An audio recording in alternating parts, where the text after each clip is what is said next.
Okay, good morning or afternoon or evening, whatever it happens to be for you. Guess what? This is the lecture for week 7, which means this is the last week of our class together. All assignments are coming due at the end of this, either today, Monday, or at the end of the week on Sunday. Things are wrapping up. You are over the hump. Uh, there is a commercial about a camel talking about hump day. Maybe you've seen it on television. Well, we are way past hump day. We are way past the middle. We are at the final end. This is it. Last week of the class. This is my last lecture, which means I get to do 100 pages of my notes. Well, don't worry. We're not going to read all those pages to you. I think you've got the opportunity to read much of it. But what I want to do is take these last minutes that we have together and give you some insight into the way I think and the way that I research and the way that I focus on biblical studies. And hopefully, I'm praying that that'll be an encouragement to you in your ongoing work for the Lord. One thing I learned, I think I mentioned this to you before, when I did my PhD, was that it taught me I don't know very much. There is a huge realm of knowledge out there that I am totally unfamiliar with, probably will never be familiar with as far as this earthly life is concerned, but I've got all the ages to come to study it, learn it, and have it, the opportunity to sit at the feet of the very best people that have ever lived. And that'll be a glorious time that we enjoy in the Lord's presence for the ages to come. But until then, we have to finish this final week of the class. There are a couple of assignments you have due today. Matter of fact, you have 3. You have the review of the 2 books, Hendricks and Wilhoit and Ryken. I'm going to talk about both of those books in just a few moments. And then you have an assignment about an email that you watched this video. And finally, the evaluation that you have of the speakers from the final message that they gave. So I'm ready to move on. And one other thing, notice the final assignment due on page 9 of my syllabus. It's due not day after. I'm recording this on Saturday, the 19th, right? No, the 20th. I'm recording this on the 20th of April. So on the final assignment, which is due Sunday night, April 28th, is the indication that you have watched this particular video lecture. Okay, let's get right into things. First of all, some comments about Howard Hendricks' book. This is the way my copy looks. It has been through a variety of printings, and it may be that some of the page numbers have changed depending on which edition you have used, but the book itself has not been revised. So once it got past what? This is which book is it I've got? It says in here somewhere which edition this is. It's which printing it is. Well, maybe it doesn't. My printing is the one that was done in 1987. Anyway, I think that even though it came out in 1987, I don't think it's been revised since then. So your cover may look a little different, but I think the content is all identical. So I want to make a few observations. Howard Hendricks is with the Lord now. And he was a man that was well liked and loved as he taught at Dallas Theological Seminary. I had the opportunity of listening to him speak in different locations. I was personally never a student at Dallas Seminary, but I did have the opportunity to sit at the feet of several of the Dallas faculty members and professors and so forth at different times in my life. So I've heard Hendricks speak. I've got an opportunity to interact with him personally, appreciated him, appreciated his ministry. However, there are some things in the book that I want to call to your attention. Now, I don't expect that you'll put these in your book review. These are things that you may want to note, however, as far as your book is concerned.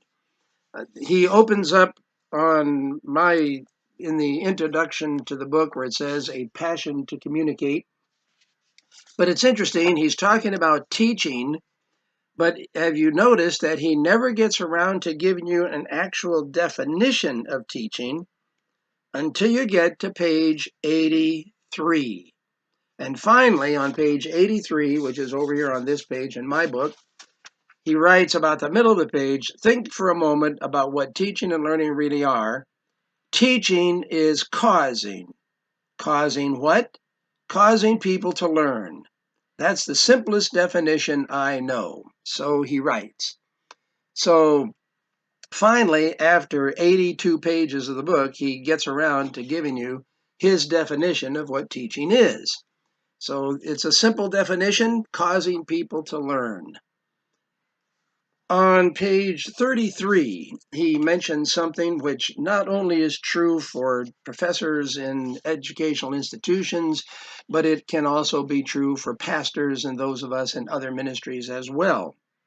About halfway down on my page 33, it's in the section, How Am I Doing? This is in the Law of the Teacher chapter. He writes this, but long after she was gone, God was working me over with her words. Why do people stop growing? What is it with me? Why do seminary professors stop growing? They often do, you know, just like anyone else. Why? And his point is that we need to constantly be growing in our knowledge of the Word of God. We constantly need to be growing in our understanding of teaching methodologies. We need to be constantly learning. Professors do have that as a challenge. I have that as a challenge, especially after I've taught this course 8, 9, 10 times. It's easy to go back and rely on your previous studies and, in essence, die from the neck up. Let's work at making sure that does not occur. I remember hearing a pastor tell me some time ago, he was from the state of Missouri, and he was a member of a fellowship. I'm not going to mention the name of the fellowship except to say it was a Baptist group. And the state director of that Baptist group in the state of Missouri, in a meeting of pastors, made a comment that went something along this line. Now, men, I know that periodically you're going to want to change churches. Typically, it happens after about 3 years that you've been pastoring, because about that time you'll run out of sermons and you'll need a change so you can repeat those sermons in another church. Now, the problem is he was being very serious. And he wanted to help pastors change churches about every 3 years because that's when they ran out of sermons. That tells you something about the pastors. It tells you that in those cases, those men died from the neck up. They just stopped studying, they stopped learning, they stopped growing. There is no excuse for not having sermons that will go way beyond our lifetime. There is more in the scriptures to teach, to preach, than we will ever master in this life. The problem is teachers, preachers, Sunday school leaders, whoever they happen to be in the ministry, they sometimes get lazy and they die from the neck up. They stop growing. So at that point, Hendricks made a very valuable point. I wanted to point that out to you. Now, jumping ahead to the law of communication. The law of communication. He has a section, and it is subtitled The Way with Words. He's trying to talk about how important words are. But in that discussion, he makes this particular comment. This is just a couple paragraphs before he starts on perfecting your communication. He says this, by the way, research has shown that our words account for only 7% of everything we communicate to others. He said that may be hard to take if you're like old MacDonald's wife, talk, talk here, talk, talk there, everywhere, talk, talk, so forth. That's a statement that is indicated in more than one volume. Hendricks says it here. Haddon Robinson says it in his book on preaching. Others have said the same kind of thing. The problem with it, if you just stop and think about it, it is not true. Research has not shown that our words account for only 7% of everything we communicate to others. Now, where they get that data is from a book written by a man named Albert Mehrabian. And I made a copy of the title of his book, the title page. I've got the book. I've read the book. I know what he said. And this is the book right here. Nonverbal Communication. That's the title of his book. Nonverbal Communication. Albert Mehrabian. You can see how his name is spelled there. Mehrabian. Mehrabian wrote this book on nonverbal communication in 1972. And it is a book of a huge amount of research data. And in that research data, he does make the statement about 7%.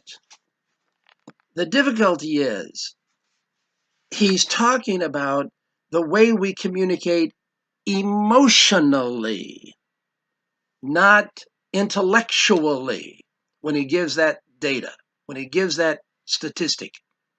He talks about how most of our communication is with our facial expression, that much of our communication is with our nonverbal gesturing and things of that nature.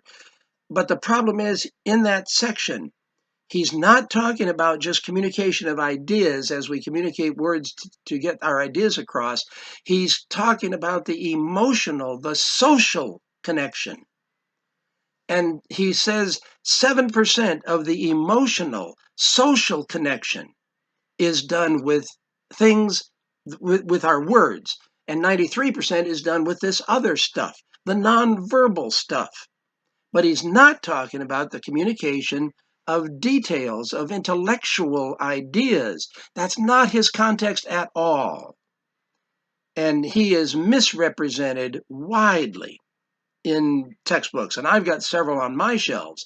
And whenever I come across it, I mark it. It's not true. That's not what he's saying. Just stop and think about it for a minute. If only 7% was able to communicate with words, that means you could only understand 7% of Howard Hendricks' book, because all you've got in his book are words. Now just stop and think about that. Does that make sense? That doesn't make sense at all. And the reason it doesn't make sense is because it's not accurate. So research has not shown that our words only account for 7% of what we communicate. Research shows that the emotional connection is only communicated 7% with our words. Let me give you a good illustration. You walk up to me, I think I may have done this before. You walk up to me, we're walking across the campus at Piedmont International University. It's a beautiful sunshiny day. The temperature is 79 degrees. The humidity is 54%. And you're just having a wonderful day. You just got grades back on your papers, and they're solid A's, and your GPA looks like it's going to be 4.0. The world is about as good as it can be. And you see me coming across the campus toward you. And we have met each other. We're somewhat familiar with one another.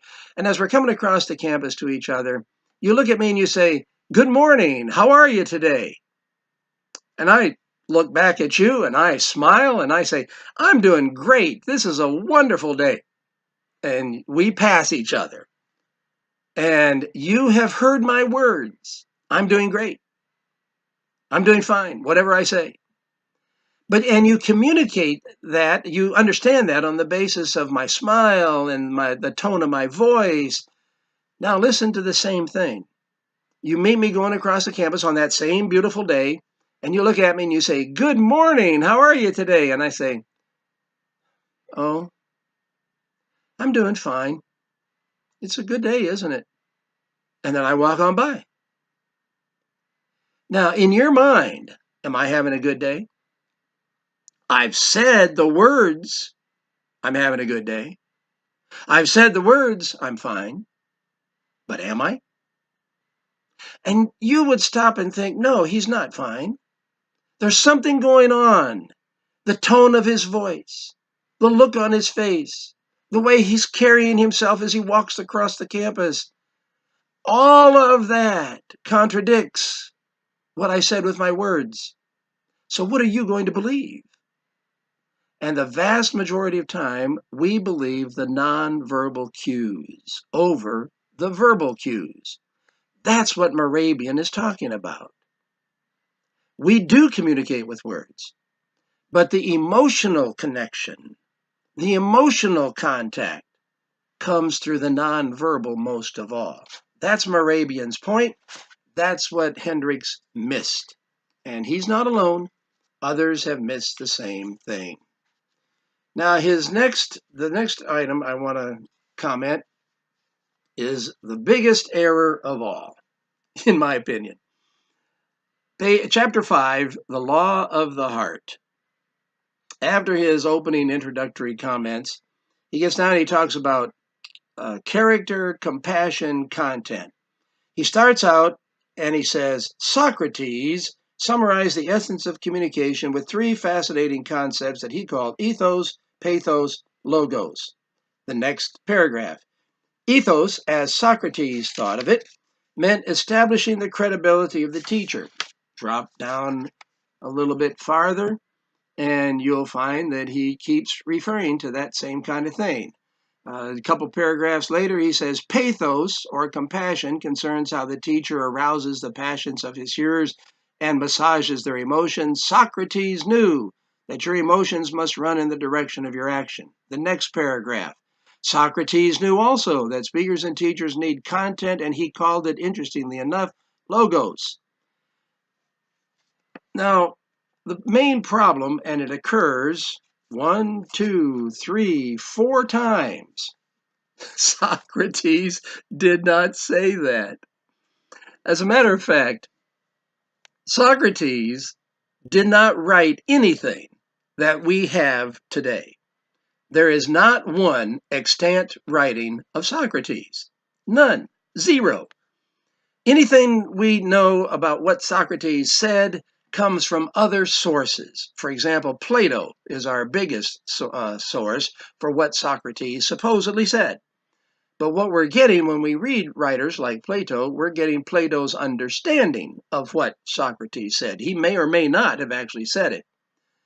In either case, Socrates nor Plato, they had nothing to do with ethos, logos, and pathos. The writer who said that was, you may have already known, Aristotle. And his book is titled The Rhetoric. Interestingly enough, my doctoral dissertation is on Aristotle's rhetoric. I am somewhat familiar with Aristotle's rhetoric. And if you remember my persuasive preaching book, I refer at some length to Aristotle's rhetoric, and I indicate that numerous times in my book. So Hendricks has the right ideas, but he has attributed all those ideas to the wrong person. So as you go through the book, you might want to make that correction 4 times in those 2 pages. He gives the credit to Socrates, and Socrates just didn't do it. Sorry about that, but he did not. So that's something for you to keep in mind. All right. Having said that, and you don't have to put any of those in your reviews, so don't worry about it. Let's take a quick look at Wilhoit and Ryan's book. And I only want to make a couple of brief comments about this. One is on page 150. 150 in the book, and there is an error, a typing error in the book. Notice he has the section How Literature Communicates at the top of page 150. Then he has figure 3, How Expository Writing Communicates. The word expository is an error. Turn back to page 144 in the book, page 144. As soon as I get there, and you will find figure 2, How Expository Writing Communicates.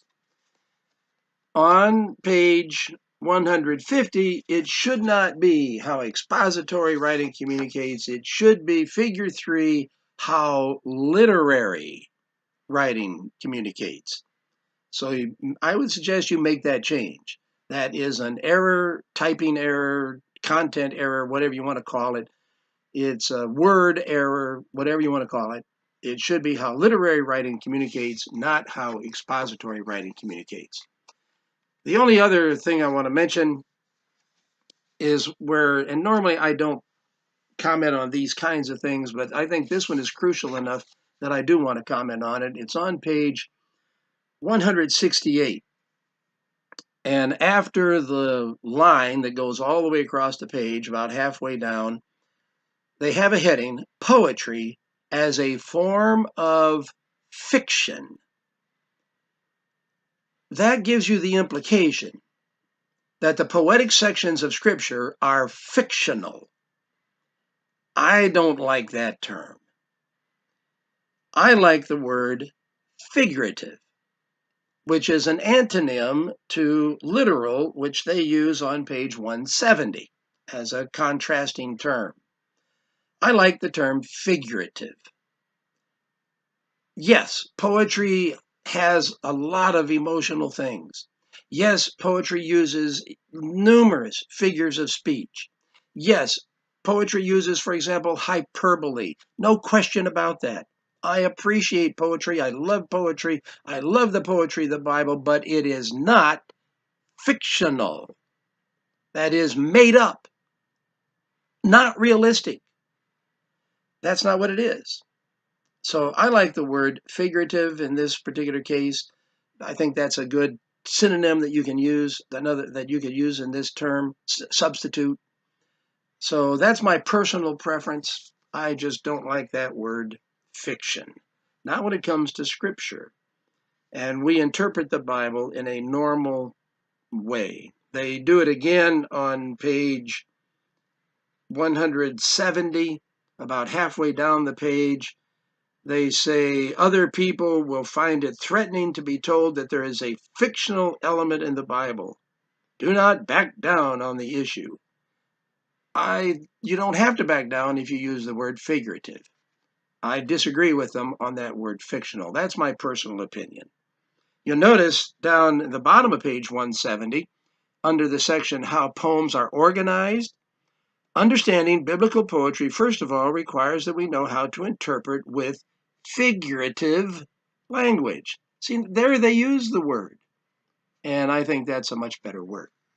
So the rest of the book I'll leave to you, and you can make observations as you want, and you'll turn in your book reviews accordingly. Now, today, we're going to look at page 222 all the way through page 317. And we're not going to obviously read all those pages to you. The first several of them, the teaching evaluation forms, the homiletics evaluation forms, you obviously are familiar with those because you've been using them in your own personal evaluations of one another and yourself. Now, on page 227, I gave you example of detailed notes on Deuteronomy 6, verses 4 through 9. When I study a passage of Scripture, I know I'm going to be preaching it, teaching, whatever it happens to be. This I put down to give you an idea of the way I study and the way that I research. Now, the question comes up. When I'm doing this in my study, do I go through and write down all these details just like this? And the answer is, generally speaking, no. Because first of all, I have these sources. I either have them in books. I have still, you can see some of them behind me there on my shelves. I still use books. I like books. And I also have a couple of Bible study programs that are in my computer. So I use those as well. So if I've got the books and I've got the stuff in my computer, what I would commonly do in books, I will underline or highlight. When I study, I use a red pen like this. You've already seen my red pen on some of your notes and assignments you've turned in. And I'll use a highlighter, such as this one. I have found that these are helpful, and I will highlight, I will underline, I will write notes, and the things that I think are important, I will do that. Now, the problem is you can't see my books. You can't see what I've highlighted in my computer program and things of that nature. What you can only see is what I put down on a piece of paper, like this. So I have given to you the details of how I go about it. Much of that, like as I say, are in my books. If I need it later, I can always go back to the books. I can pull them off the shelf. It's already highlighted. It's already there. But you don't know that. The only way you know is if I put it in print, which is why I want the same from you. because I don't know what you've highlighted in your materials. I don't know what's in your head. I only know what you put in print, what you put on paper. So I've done the same thing here. So I've given you my understanding of Deuteronomy chapter 6, verses 4 through 9. I gave some prefatory comments about it, and then I went through it verse by verse. Now, a couple of comments about how I did that. If you see something that has a name after it, for example, on Deuteronomy 6, verse 4, comments, this verse presents the fundamental truth for Israel, parentheses, Ritterboss. That tells you I borrowed that from him. That's his observation. Then you'll see the next, and by the way, it's not a quotation, it's a summary. The next, I actually gave you a quotation. The prescription of verse 4 has sometimes been regarded as the positive way expressing the negative commands of the first two commandments of the Decalogue, chapter 5, verses 7 through 10. That comes from Thompson's commentary. That's an exact quote, so that's why it's in quotation marks. You notice next it says, Israel, a reference to the nation as it was then constituted as God's chosen people. It includes all the people of the nation, not merely the elders, aristocrats, or elite. That's my comment.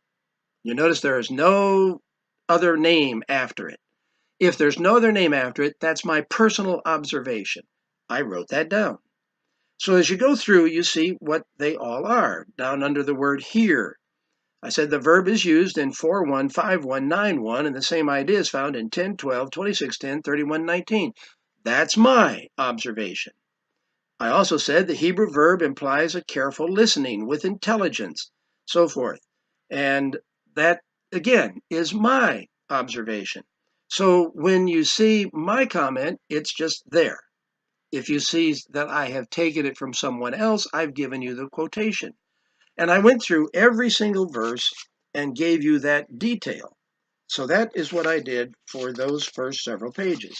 So when I study, I'm studying the book of Hebrews, or I'm studying to preach through the book of Exodus, or whatever it happens to be. This is the procedure that I follow. Now, I put it all in print so that you could see what I do. You say, why, that takes a lot of time. Yes, it does, which is why I've been at this business for a long time. I think I mentioned to you before, I don't ever throw research away. I have notebooks of research where I keep notes and data and so forth, and I don't throw it out. Now that brings me to page 233, and I included here my final teaching or, quote, preaching manuscript. Now I write all this out, and you'll notice that a lot of this comes right straight from those notes that I just gave you. I do all the study, I do all the research first, then I pull it into my notes and what I put in my sermon. Notice the title, by the way, I said at the very beginning, this includes everything to be used, containing the title, the theme, the introduction, the proposition, the transitions, the expositional outline for the message, illustrations, applications, and the final invitation. Now, I write all this out. My typical outlines when I go into the pulpit to preach are like this. They have this much detail in them. I don't read them. Did you catch that? I don't read them. I have this detailed material for my own benefit and for my records so that I keep it for decades to come. In my life now, it won't be decades. This coming August, I will be 78 years old. So I'm running to the end. You know, the Bible tells us in Psalm 90 that we have 70 days, 70 years, maybe 80 years.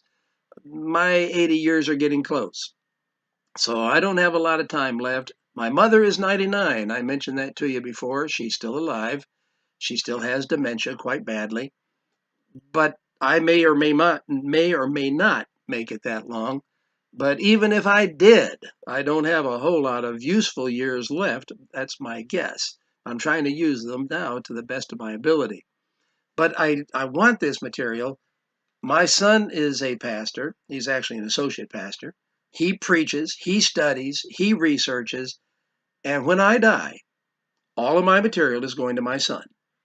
So all of the research I've done, all of the study I've done, all the notes that I've got, the books I still have in my library, those will go to him because he still is involved in ministry and I want him to be able to reap the benefit from it. All right, but back to the outline here. Title, God Wants Your Love. Message theme, God's claim on his people's love. And then you've got an introduction. You can read that. The propositional statement. In Deuteronomy 6, verses 4 through 9, God sets forth three particular claims on his people's love. We see the first claim in chapter 6, verse 4, and it is God claims his people's exclusive love. Now, as I go through the text, I evaluate the text. I try to synthesize it in my own thinking. I try to understand what the writer Moses had in mind and what he was trying to communicate to the people. But I want you to notice a couple of interesting things, what I mentioned in my biographical preaching book that I practice. You notice I don't say in Roman numeral 1, Moses challenges Israel to love God exclusively. I don't do that. There are two things that I try never to include in my main points. I try never to include the name of a biblical person, other than God, of course. So I don't ever put Moses, Paul, John, I don't ever put their names in my main headings because I want my listeners to know what God says. I want my listeners to know what the principle is that still applies to them. And you notice I do not write in Roman numeral 1 that it is for Israel. Because today in my churches where I preach, where I have the opportunity to minister, they're generally speaking not Jewish. Now, I have been in churches where there are some converted Jews. Thank the Lord for that. But these are principles that apply to God's people universally. That's what I'm looking for. Universal principles that we can apply to the listener today. Is it true that God claims his people's exclusive love? That was true in Israel in Moses' day, 1400 BC. It is still true today in 2019. God still claims his people's exclusive love. That's the principle. That's the particular item that we need to see. So that's how I try to word that. I told you to do that in my biographical preaching book, and I personally practice that. Okay, he demands their attention, verse 4a. I talk about the exposition of the verse. He demonstrates his own worthiness in 4b. At that point, I put in an illustration, and you can read that. Now, when I put in all the details of the illustration, when I preach, I don't read all that. I retell it in my own words, and usually it comes out shorter, especially one this long. And I'll summarize sections. I'll do the same thing with the application. Then you get to Roman numeral 2. God claims his people's complete love, the centrality of love for God, the depth of love for God. And then I put in another illustration and another application. And what I said there, I would repeat here. I put those in my own words. I don't read all this. Now, I indicated to you before that I practice my sermons. When I was pastoring and preaching on a regular basis, here was what I sought to do. I took all day on Monday and prepared my next Sunday morning sermon. So I spent hours all day Monday, sometimes 10 hours on Monday, preparing my next Sunday morning sermon. Then I worked on it the rest of the week, bringing it up to snuff, so to speak. But each of those days, I rehearsed it in my mind. So I did it on Monday, but I rehearsed it on Tuesday in my mind. I rehearsed it on Wednesday in my mind, on Thursday in my mind, on Friday in my mind. And then typically what I would do is take a short amount of time on Saturday. My first pastorate, I would take 3 hours on Saturday. But later on in my ministry, I shortened that up considerably. And I would practice it out loud. So in essence, I had gone over it on Tuesday, gone over it on Wednesday, gone over it on Thursday, gone over it on Friday, and then I practiced it out loud on Saturday, which meant that when I walked into the pulpit on Sunday, I knew that material and generally did not even need to look at my notes.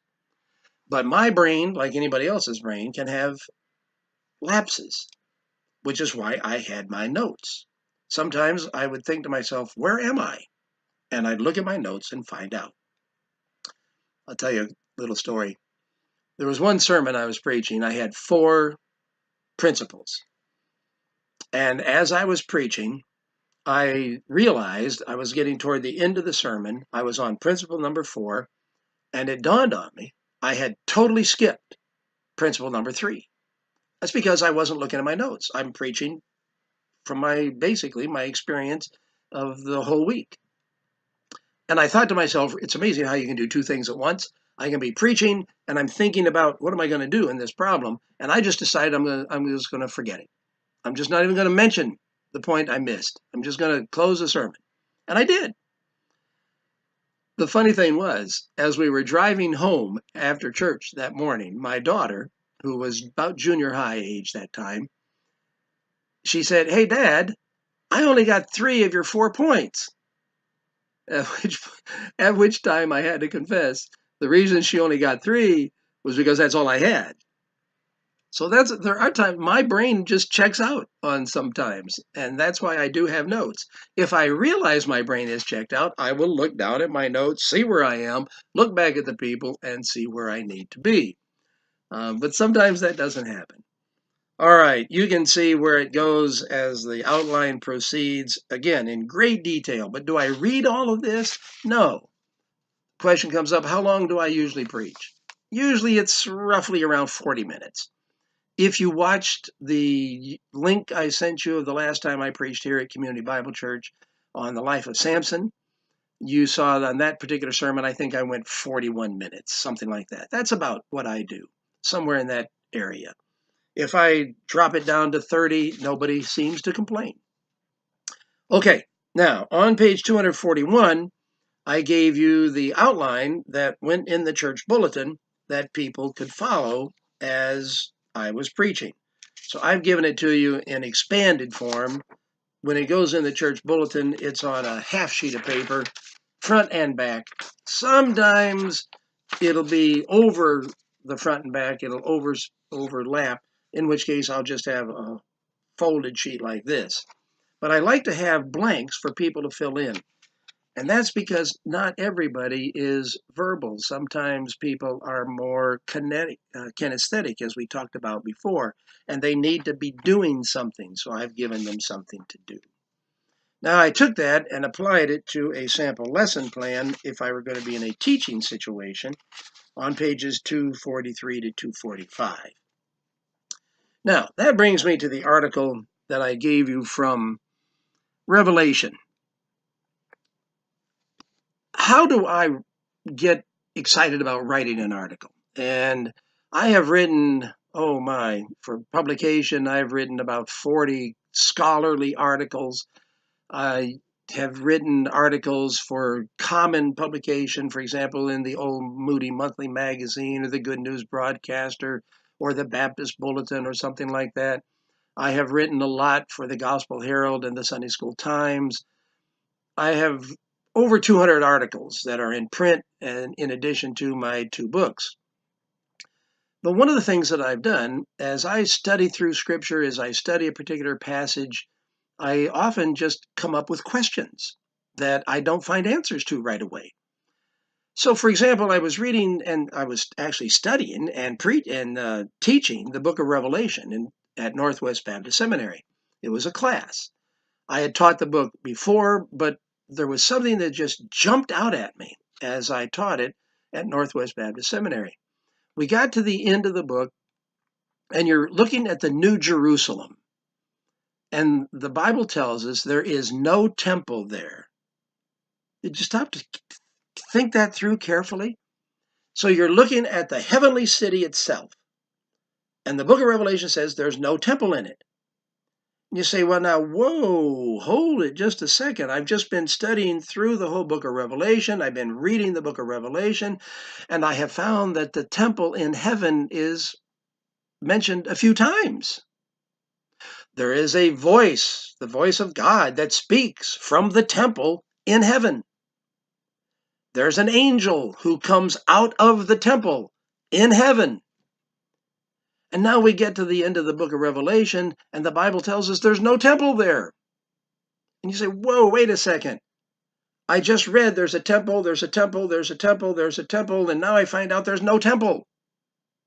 How can that be? And I found that the commentaries normally don't deal with that. They just kind of slide over it. So I thought, I'm going to find out for my own benefit, my own satisfaction, what's the answer to that? So I began to research, I began to pull data together, and I eventually wrote it. I presented it originally to the Evangelical Theological Society, as you can see, in the year 2006. That's what's listed on page 246. Now later, that article was published in Bibliotheca Sacra, the journal that Dallas Theological Seminary publishes. The reason I gave you the ETS paper is because the Dallas journal, Bibliotheca Sacra, does not include pictures. So every picture had to become a footnote and just a website address that people could look it up on their own. So I wanted you to see it. And as the readers of the book of Revelation, the people in the 7 cities, as they read this book, this letter that was written to them, they were living in cities where there were temples. So the word temple and the idea of temple was just common in ancient times. So I go on and I talk about the 7 cities, and I talk about temple worship in the city of Ephesus. And on page 248, I gave you a current standing column left from the Temple of Artemis in the city of Ephesus. That's all that's still there. However, on page 249, I gave you an artist's concept of what the Temple of Artemis probably looked like in the time that John wrote the book of Revelation. So there is a temple. That's what the people living in Ephesus would have been thinking when they heard the word temple. Temple worship in Smyrna. And I gave you, again, some ruins of that. And then I went on page 252 in Pergamum. And I gave you where that came from. Oops, and I got something stuck in there. Oh, Marianne, I just noticed this. Page 252. I don't know how, somewhere along the way, as I was reviewing this, I pasted your name in there underneath that picture. Your name should not be there. So that has to come out. So in a future time I teach this class, your name won't be there. I just noticed that. That's one of those times when my brain checked out. Sorry about that. But now everybody knows that that's where that came from. All right, Pergamum, the altar of Zeus. This is the location where the actual altar of Zeus was in Pergamum. Now, on page 254, I've given you a recreated altar of Zeus. This is, interestingly enough, in the Berlin, Germany Museum. And there's a photograph of what it might have looked like. And there's a close-up of one of the altars, one of the corners of the altar of Zeus. The temple of Trajan in Pergamum was also there. Trajan, one of the Roman emperors. Thyatira, I gave you a photo of that on page 257. Sardis, the temple of Athena, on page 258. Philadelphia temple on page 259. So you can see those. Page 261, there's unexcavated ruins at Laodicea. This one has not been excavated. We don't have any temple remains that have been identified at the time I did this article. Now that brings me then to the temple of God in Revelation, and I went through every verse where a temple was referred to. For example, chapter 3, verse 12. Notice it says, "He who overcomes, I will make him a pillar in the temple of my God." Now wait a second. Revelation 21, there is no temple. How can there be no temple when Jesus himself says, "I will make him a pillar in the temple of my God"? That's part of the conflict. All right, I did the same thing with Revelation 7:15 on page 263. page 264, Revelation 11, 1 through 3, 11, 19, Revelation 14, 15, and 17 on page 265, page 268, 266, Revelation 15, 5, 6, and 8, Revelation 16, 1 on page 267, Revelation 16, 17, and then finally on 268, and I saw Revelation 21, 22, no temple in it. Notice what I wrote. John explicitly referred to God's temple in heaven 12 times in 10 different verses in the Revelation leading up to this verse. This statement, therefore, that he saw no temple seems incongruous. I would say he sure does. So how do you explain that? And I'm going to, if you haven't already read it, I gave you some suggested solutions to the issue at hand. And then on page 270, I got around to my conclusion. On page 270, a viable answer to the difficulty solves the problem well. The word John used for temple is naas, which corresponds to the Holy of Holies in the tabernacle and the temple. This correspondence was identified, so forth. I go on to talk about the tabernacle, the way it was constructed. Then I talked about the way the heavenly city, New Jerusalem, is constructed. And I came to this conclusion that the heavenly city, the New Jerusalem, it is the temple of God. So since it is the temple of God, then you don't have a temple inside it. The presence of God is the temple. So the heavenly city itself solves the problem. And I'll let you read the rest of it. And then I gave you all the footnotes, 67 of them that carried on. Now, the last thing I gave you is a long article I wrote in the bulletin. Back up. Bibliotheca Sacra article, there it is on page 274. You can see it again, how the editor for Bibliotheca Sacra dealt with my photographs and things of that nature, and how it actually came out in print when it went into a journal. That brings me to my last one on page 291.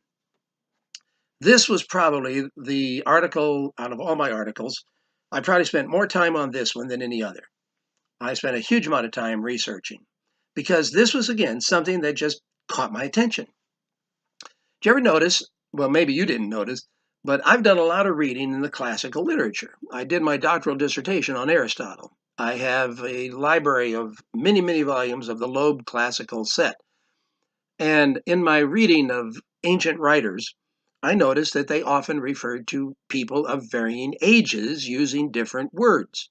And noticed that there's a similar thing that takes place in the New Testament, that we have different words that describe different ages of people.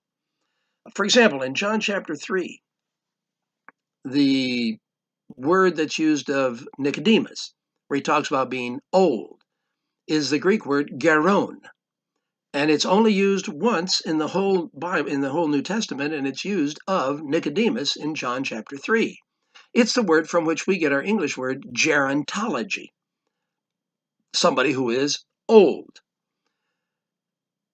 But then when you come to the Apostle Paul, for example, when he refers to himself, when he wrote the book of Philemon, and he refers to himself as Paul the aged, is the way that many translations, or Paul the elder, or something to that, the elder man, the older man. And that's not the word geron. It's a different word. And then you've got the words that refer to Timothy. Let no man despise your youth. There are words that are used to describe this.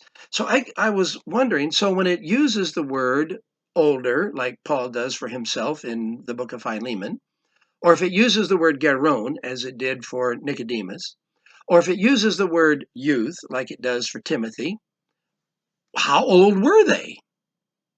Are there any clues that help us understand how old people were? Many times, most of the time in Scripture, it doesn't say. At the age of 43, I wrote X, Y, and Z. Or Timothy, since you're now X age, you should do this. It just says you're young, or I'm old, or I'm a child. So what do those words mean? It got my attention, and I thought, I'm going to see if I can find out. So I did. There is a website, Thesaurus Lingua Graeca. I referred to it in my footnotes. TLG is the abbreviation. It is an enormous database. University of California in Irvine has done the work on this. And what they have done, they have taken all of the classical writers, they've put them in a computer program, and you can search them. And I've given you some of that information in my footnotes. I'm not going to repeat all of that here. But I decided I was going to do it. And as I studied, and like I said, I probably spent more time on this particular article than I did any article I've ever written. I concluded that the ancient Greeks, the time of the New Testament and earlier, they had a general conception that there were 7 stages of life, starting when you're born, going through the time you die. And they identified those 7 stages with particular Greek terminology. Having said that, I just began to do the research. I looked up hundreds and hundreds of references in the classical literature. I've given you a synthesis of that in this article. So the life stages in ancient literature, I talked on page 292, terms for young children. I go on, talk about terms of chronological age. And finally, when I got done with all that discussion, on page, where is it? I'll get there. I'm turning pages. By the way, on page 300, you've got the Geron, the old man. So specifying the 7 stages, somewhere in here, I'll get there. I've contributed, pulled it all down into a chart. People like charts, visuals. All right, the summary comes on page 308 and the chart on page 309. The summary. The term for little boy, paidion. The term for boy, pais. The term for lad, myrakion. The term for young man, neoniskas. The term for man, aner. And the term for elderly man, presbyterais. And the term for old man, geron. And as I read through all that classic literature, I came to this conclusion. The little boy was used, paidion, from somebody who was born up through the age of 7. The boy, pais, was age 7 to 14. Myrakion was age 14 to 21. Interestingly enough, that word is not used in the New Testament. Young man, neoniskas, age 21 to 28. Interestingly enough, that's the word used for Timothy. Man, aner, age 28 to 49. That's when you've reached manhood. 28 to 35, a time for ripeness for marriage. The Greeks, men, married, generally speaking, later. Kind of like Americans are doing today. Ages 35 to 42, understanding reaches its bloom. Ages 42 to 49, continued improvement of mind and reason.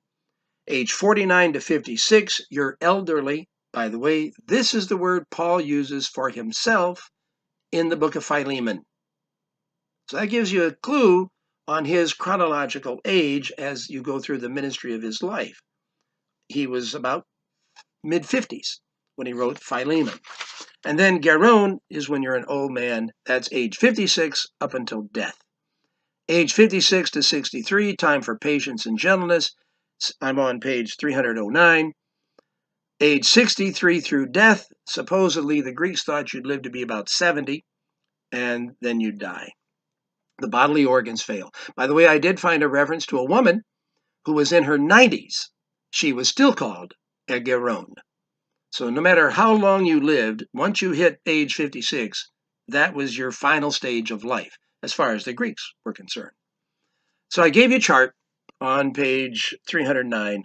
And then what I did, I took those words and came to the New Testament and explained how they fit in the New Testament and gave you examples from the New Testament in some areas where I think they help us understand how to interpret scriptures and different passages.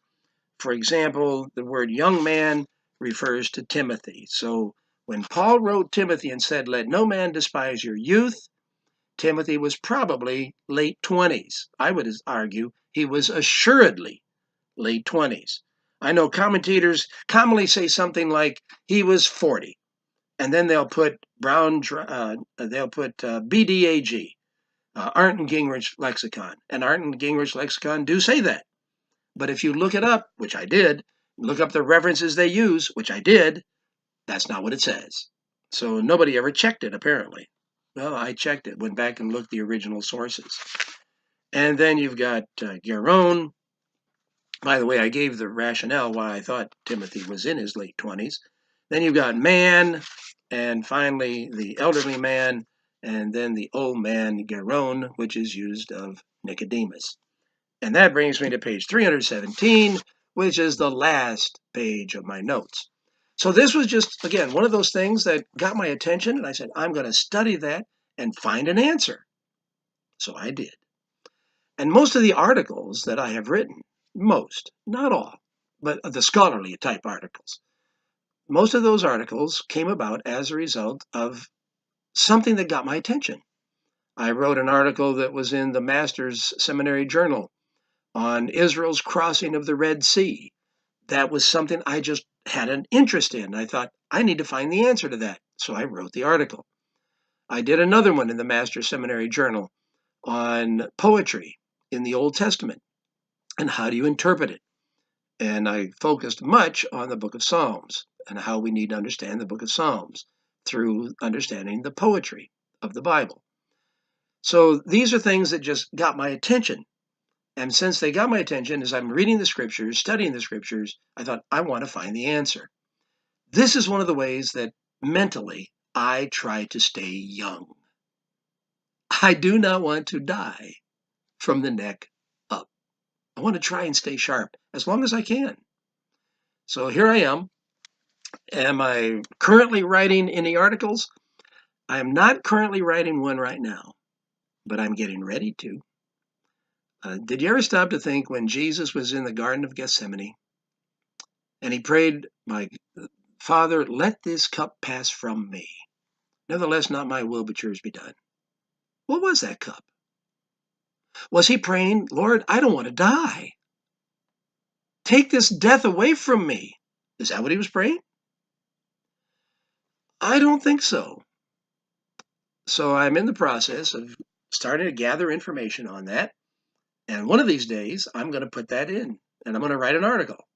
Hopefully, I'll find somebody to submit it to. By the way, there is a research website, academia.edu. Many of my papers are on academia.edu, and you can join that. If you get the premium, there's a fee for it, a membership fee.